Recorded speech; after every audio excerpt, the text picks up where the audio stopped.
ಎಲ್ಲರಿಗೂ ನಮಸ್ಕಾರ. SLC ಪರೀಕ್ಷೆಗೆ ಸಂಬಂಧಪಟ್ಟಂತೆ ಇಲಾಖೆಯಿಂದ ಒಂದು ಅಧಿಕೃತವಾಗಿ ಒಂದು MCQ ಕ್ವೆಶ್ಚನ್ ಪೇಪರ್ ಬಿಡುಗಡೆಯನ್ನು ಮಾಡಿದ್ದಾರೆ. ಅದರಂತೆ ವಿಜ್ಞಾನ, ಗಣಿತ ಹಾಗೂ ಸಮಾಜ ವಿಜ್ಞಾನ ಸೇರಿ 40+40+40 ಮಾದರಿಯಲ್ಲಿ MCQ ಕ್ವೆಶ್ಚನ್ಗಳನ್ನು ನೀಡಲಾಗಿದೆ. ಅದರ ಉತ್ತರಗಳನ್ನು ನೋಡುತ್ತಾ ಹೋಗೋಣ ಬನ್ನಿ. ಅದರಲ್ಲಿ ಈಗ ನಾವು ಸೈನ್ಸ್ ಸೆಕ್ಷನನ್ನು ಮಾತ್ರ ಕಾನ್ಸಂಟ್ರೇಟ್ ಮಾಡ್ತಾ ಇದ್ದೇವೆ. ಸೊ ಇವಾಗ 41ನೇ ಪ್ರಶ್ನೆ. A device used to change the resistance in an electric circuit is ಅಂತ ಕೇಳಿದ್ದಾರೆ. So options ammeter, rheostat, galvanometer ಹಾಗೂ ವೋಲ್ಟ್ ಮೀಟರ್ ಅಂತ ಇದೆ. ಇದರಲ್ಲಿ ಸರಿಯಾದ ಉತ್ತರ option B, rheostat. Next 42nd question. In Fleming's left hand rule, middle finger indicates the direction of the options magnetic field, option B electric current induced in conductor, option C electric current, option D movement of the conductor ಅಂತ ಇದೆ. ಇಲ್ಲಿ ಸರಿಯಾದ ಉತ್ತರ option C electric current ಆಗಿದೆ. Next 43rd question. A doctor prescribes a corrective lens of power -0.5 D to a person. The focal length of lens and the type is ಅಂತ ಕೇಳಿದ್ದಾರೆ. So 4 option ಇದೆ. So ನಮಗೆ relation ಗೊತ್ತಿದೆ ಏನಂದರೆ, so P = 1/f ಅನ್ನೋ ರಿಲೇಷನನ್ನು use ಮಾಡ್ತೇವೆ ಇಲ್ಲಿ. So ಇದನ್ನು ಯೂಸ್ ಮಾಡಿದವಾಗ -0.5 = 1/f ಅಂತ ಆಗುತ್ತೆ. ಸೊ F = 1/- -0.5 ಅಂತ ಆಗುತ್ತೆ. ಆವಾಗ ನಮಗೆ -2 ಎನ್ನುವ ಆನ್ಸರ್ ಸಿಗುತ್ತೆ. So option A -2 metre and concave lens ಎನ್ನುವುದು ಸರಿಯಾದ ಉತ್ತರ ಆಗಿದೆ ಇಲ್ಲಿ. Next 44th question. The nature and the size of image formed when the object is kept between the principal focus f1 and optical center O of a convex lens is ಅಂತ ಕೇಳಿದ್ದಾರೆ. So ಇಲ್ಲಿ ಸರಿಯಾದ ಉತ್ತರ option A virtual, erect and enlarged ಅಂತ ಇದೆ. ಅದು ಸರಿಯಾದ ಉತ್ತರ ಆಗಿದೆ ಇಲ್ಲಿ, option A. Next 45th question. The potential difference between the terminals of electric heater is 60 volt. When it draws a current of 4 ampere from the source, the resistance of electric heater coil is ಅಂತ ಕೇಳಿದ್ದಾರೆ. So ಇಲ್ಲಿ ನೀವು V = IR formula ಹಾಕಿದರೆ ಸಿಗುತ್ತೆ ನಮಗೆ. So option A 15 Ohm is the right answer. Next 46th question. The diameter of the circular outline of a spherical lens is ಅಂತ ಕೇಳಿದ್ದಾರೆ. So ಇಲ್ಲಿ options optical centre, centre of curvature, aperture, principal axis ಅಂತ ಇದೆ. ಇಲ್ಲಿ ಸರಿಯಾದ ಉತ್ತರ option C aperture ಅಂತ ಆಗಬೇಕದು. Aperture ಅನ್ನೋದು ಸರಿಯಾದ ಉತ್ತರ. Next 47th question. The inner wall of the solar cooker is painted black because this options reflects light, absorbs more heat, prevents from rusting, option D converges solar radiations. ಇಲ್ಲಿ ಸರಿಯಾದ ಉತ್ತರ option B absorbs more heat. Next 48th question. The function of electric generator is it.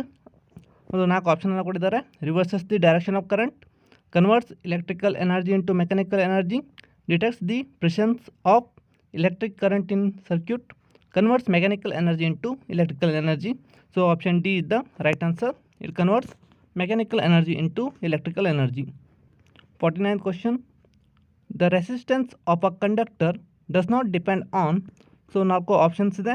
ಇಲ್ಲಿ ಸರಿಯಾದ ಉತ್ತರ ಯಾವುದು ಅಂದರೆ option C magnetic nature.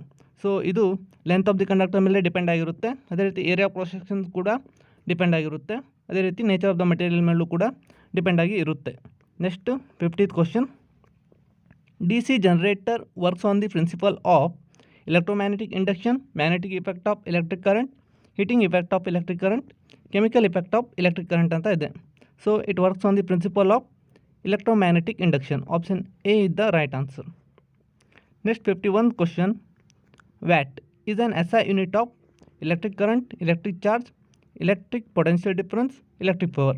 So option D electric power is the right answer. Next 52nd question. So observe the given table. So ಒಂದು ಮಟೀರಿಯಲನ್ನು ಕೊಟ್ಟಿದ್ದಾರೆ, ಅದರ ರೆಸಿಸ್ಟಿವಿಟಿಯನ್ನು ಕೊಟ್ಟಿದ್ದಾರೆ. So good conductor of electricity among these material ಅಂತ ಕೇಳಿದ್ದಾರೆ. ಸೊ ಕಂಡಕ್ಟರಿಗೆ ಮತ್ತು ರೆಸಿಸ್ಟಿವಿಟಿಗೆ inverse relation ಇದೆ ಅಲ್ವಾ. So ಯಾವುದು ಕಡಿಮೆ ವ್ಯಾಲ್ಯೂ ಇದೆ ಇಲ್ಲಿ ಅಂತ ಅನ್ನೋದನ್ನು ನೋಡಬೇಕು. ಸೊ ಕೊಟ್ಟಿರೋ ಆಪ್ಷನಲ್ಲಿ ಕಡಿಮೆ ಇರೋದು L 1.62 × 10⁻⁻8 ಅನ್ನೋದು ಕಡಿಮೆ ವ್ಯಾಲ್ಯೂ ಆಗಿದೆ. ರೆಸಿಸ್ಟೆನ್ಸ್ ಕಡಿಮೆ ಇದ್ದಾಗೆ ಕಂಡಕ್ಟಿವಿಟಿ ಜಾಸ್ತಿ ಆಗುತ್ತೆ. So option B L is the right answer. Next 54th question. Object distance and image distance of a lens are -60 cm and -20 cm respectively. Then the magnification of lens will be ಅಂತ ಕೇಳಿದ್ದಾರೆ. So magnification formula ಏನಿದೆ ಅಂದರೆ M = V / U ಅಂತ ಬರಿಬೋದು. So that is object distance divided by image distance ಅಂತ ಆಗುತ್ತೆ. Image distance divided by object distance ಅಂತ ಆಗುತ್ತೆ. ಸೊ ಇಲ್ಲಿ ಏನಿದೆ, ಇಮೇಜ್ ಡಿಸ್ಟೆನ್ಸ್ -20 ಅಂತ ಇದೆ. So 20 divided by object distance is 60. So 1/3 ಆಗುತ್ತೆ. ಇದನ್ನು ಸಾಲ್ವ್ ಮಾಡಿದವಾಗ ಮೈನಸ್ ಕ್ಯಾನ್ಸಲ್ ಆಗಿ ಅದು ಪಾಸಿಟಿವ್ ಅಂತ ತೊಗೊಳ್ಬೋದು ನಾವು. So 0.33 is the right answer. So it is V/U ಅಂದರೆ image distance divided by object distance. So we shall move on to next question. The process used to convert metal carbonate ores into their oxide is ಅಂತ ಕೇಳಿದ್ದಾರೆ. ಇಲ್ಲಿ ಸರಿಯಾದ ಉತ್ತರ calcination ಅನ್ನೋದು. Roasting ಕೂಡ ಅಲ್ಲ, reduction and electrolysis ಅಂತ ಇದೆ remaining options. So option D calcination is the right answer. Next 56th question. The correct group of saturated hydrocarbon is. So correct group ಯಾವುದಾಗಿರುತ್ತೆ? ಸ್ಯಾಚುರೇಟ್ ಹೈಡ್ರೋಕಾರ್ಬನ್ ಅಂದರೆ ಅಲ್ಕೇನ್ಸ್ ಆಗಿರುತ್ತೆ. So option B alkanes ಗ್ರೂಪನ್ನು represent ಮಾಡ್ತಾ ಇದೆ. So option B is the right answer. Next 57th question. The atomic number of an element X is 11 and atomic number of Y is 17. Then the type of bond formed between the 2 elements ಅಂತ ಕೇಳಿದ್ದಾರೆ. So 11 ಅನ್ನೋದು sodium ಆಗಿದೆ, 17 ಅನ್ನೋದು chlorine ಆಗಿದೆ. So sodium chloride form ಆಗ್ತಾ ಇದೆ ಇಲ್ಲಿ. So ಈಸಿಯಾಗಿ ನಾವು ಹೇಳ್ಬೋದು ಅಯಾನಿಕ್ ಬಾಂಡ್ ಅಂತ. So option C ionic bond is the right answer. Next 58th question. As the pH value of a solution decreases, number of OH- ions increases, number of H+ ion increases, number of H+ ion decreases, equal number of OH- and H+ ions ಅಂತ ಇದೆ. So option B number of H+ ions increases is the right answer. Next 59th question. Okay, ಒಂದು functional group present in the carbon compound ಅಂತ ಕೇಳಿದ್ದಾರೆ. So functional group ಯಾವುದಿದೆ ಇಲ್ಲಿ? So ಕ್ಲೀನಾಗಿ observe ಮಾಡಿದರೆ ಗೊತ್ತಾಗುತ್ತೆ. C+O OH ಅಂತ ಇದೆ. ಇದು ಕಾರ್ಬೋಕ್ಸಿಲಿಕ್ ಗ್ರೂಪನ್ನು ರಿಪ್ರೆಸೆಂಟ್ ಮಾಡುತ್ತೆ. So option D carboxylic acid is the right answer. Next 60th question. The atomic number of on element is 20. In the modern periodic table, this element belongs to the period. So it is the correct answer is here 4. Remaining 8, 3 ಮತ್ತು 2 ಅಂತ options ಇದೆ. So option A 4 is the right answer. It represents calcium, I think 20. So next 61th question. The number of single bonds present in structure of cyclohexane molecule is ಅಂತ ಕೇಳಿದ್ದಾರೆ. So option B 18 is the right answer. If you look at the structure of the cyclohexane, you can clearly say that it is 18. Next question 62. In modern periodic table, as we move down a group, the atomic size of the elements, okay, so options are decreases, does not change, increases, first increases then decreases. So correct answer is option C, increases. Next 63rd question. Observe the following chemical reactions ಅಂತ ಇದೆ. So Fe plus CuSO4 gives FeSO4 plus Cu. Zn plus FeSO4 gives ZnSO4 plus Fe ಅಂತ ಇದೆ. So the decreasing order of reactivity of metals in the above reactions ಅಂತ ಕೇಳಿದ್ದಾರೆ. So ಇಲ್ಲಿ ರಿಯಾಕ್ಷನ್ಸನ್ನ observe ಮಾಡಿದರೆ, so Fe replaces Cu. Fe ಕಾಪರನ್ನು replace ಮಾಡಿದೆ. So zinc ಐರನನ್ನು ರಿಪ್ಲೇಸ್ ಮಾಡಿದೆ. So we can say that zinc is more reactive than Fe, which is further more reactive than copper ಅಂತ ಹೇಳ್ಬೋದು. So option A is the right answer. Next 64th question. The gas liberated when dilute sulphuric acid reacts with zinc granules ಅಂತ ಕೇಳಿದ್ದಾರೆ. So the correct answer is hydrogen gas liberate ಆಗುತ್ತೆ. So option D, hydrogen, is the right answer. Next, 65th question. NaOH plus HCl gives NaCl plus H2O.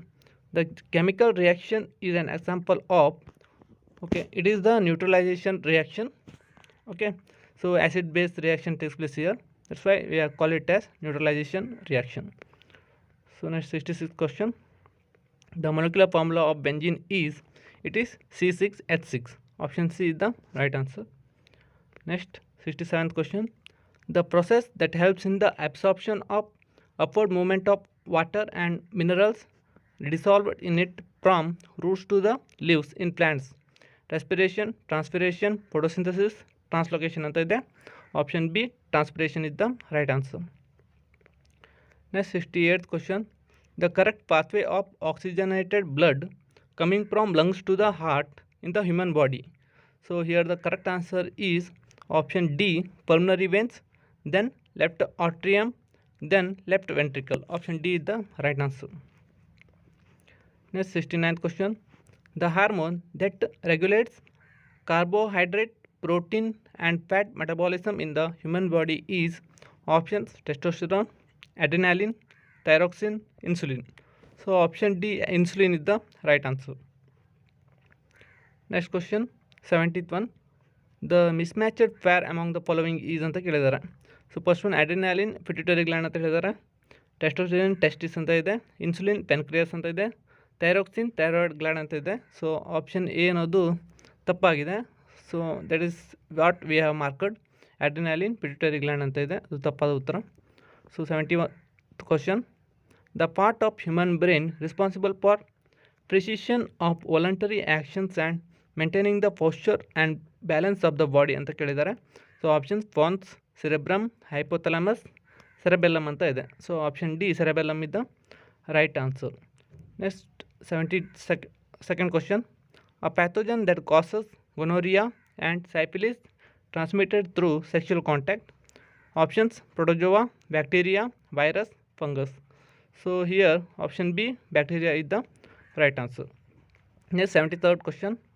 The correct sequence found in the process of sexual reproduction in flower is, so options pollination, fertilization, embryo and seed. This is the right answer. So option A is the right answer. Okay, so we'll skip the remaining options. Let's move on to next question. 74th question. The part of the plant seed that grows and develops into root on germination anta ide. So here options are cotyledon, endosperm, radicle, seed coat. Here the correct answer is option C, radicle. Next, 75th question. If a round green seeded pea plant, okay, RRY ಅಂತ represent ಮಾಡಿದ್ದಾರೆ, is crossed with wrinkled yellow seeded pea plant, RRYY ಅಂತ ಇದೆ, small r and capital Y. The seeds produced in F1 generation R ಅಂತ ಇದೆ. So options are round and green, wrinkled and yellow, wrinkled and green, round and yellow. So the correct answer is option B, wrinkled and yellow. Next, 76th question. The experiences of an individual during its lifetime cannot be passed on to its progeny because they are inherited traits, acquired traits, dominant traits, recessive traits. Here the correct answer is option B, acquired traits. Okay, acquired trait ಅನ್ನು transmit ಮಾಡಲಿಕ್ಕೆ ಆಗೋದಿಲ್ಲ. So option B is the right answer. Next, 77th question. Analogous organs have, so ನಾಲ್ಕು ಆಪ್ಷನ್ಸನ್ನು ಕೊಟ್ಟಿದ್ದಾರೆ, same structure and same function, same structure and different function, different structure and same function, different structure and different function. Here the correct answer is option C, different structure and same function. Next, 78th question. Ozone layer is formed from oxygen at the higher levels of atmosphere by action of X-ray, UV radiation, infrared radiation, radio waves. Option B, ultraviolet radiation, is the right answer. 79th question. A product that can no more be used for original purpose but use it for some other purpose is recycle, reduce, reuse, repurpose. So repurpose ಅನ್ನೋದು ಸರಿಯಾದ ಉತ್ತರ ಇಲ್ಲಿ. So 80th question. The watershed management, okay, ನಾಲ್ಕು option ಇದೆ, increases production and income of watershed community, increases drought and floods, decreases the biodiversity of downstream reservoir. Option D increases deforestation. So ಇಲ್ಲಿ ಸರಿಯಾದ ಉತ್ತರ option A increases production and income of watershed community. So thank you.